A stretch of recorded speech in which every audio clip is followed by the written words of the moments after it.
अकोला शहरातल्या गुडधी जिल्हा परिषद प्राथमिक शाळेत पोषण आहार मदतनीस व्यक्तीनं शाळेतील 9 वर्षीय मुलीवर अत्याचार केला।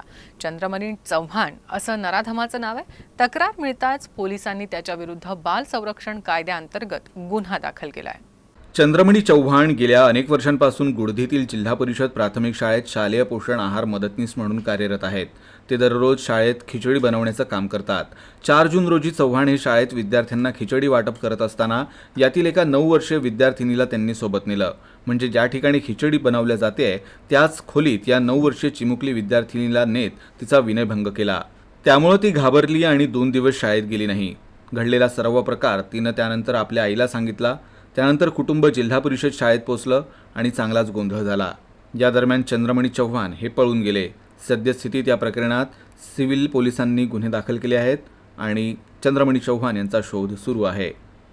गुडधी येथील जिल्हा परिषद शाळेमध्ये खिचडी वाटप करणाऱ्या एका व्यक्तीने तेथील शाळेमधील 10 वर्षाच्या मुलीवर तिचा 10 वर्षाच्या मुलीचा विनयभंग केल्याने मुलीच्या नातेवाईकांनी दिलेल्या फिर्यादीनुसार पोलीस स्टेशन सिव्हिल लाईन येथे अप क्रमांक 387 कलम 74-75 भारतीय न्याय संहिता सहकलम 7-8 पोस्को नुसार गुन्हा दाखल झालेला आहे।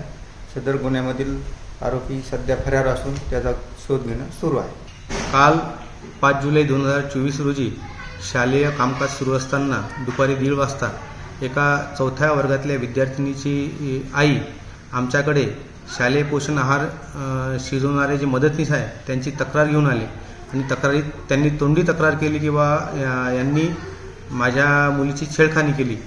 तर तो प्रत्यक्ष त्यानंतर आम्हालाही माहीत झाल्यानंतर आम्ही सर्व शिक्षक प्रत्यक्ष त्यांच्या घरी गेलो आणि तिथं प्रत्यक्ष भेटीनंतर आम्ही असा ठराव घेतला की शालेय व्यवस्थापन समितीचा ठराव घेतल्यानंतर आम्ही दोघांनाही शालेय पोषण आहाराचं जे काम आहे ते त्यांच्याकडून काढून टाकू तसा ठराव घेऊ आणि तो घेतलेला ठराव वरिष्ठ कार्यालयाकडे आम्ही पाठवू आणि दोघांनी या कामावरून काढून टाकू।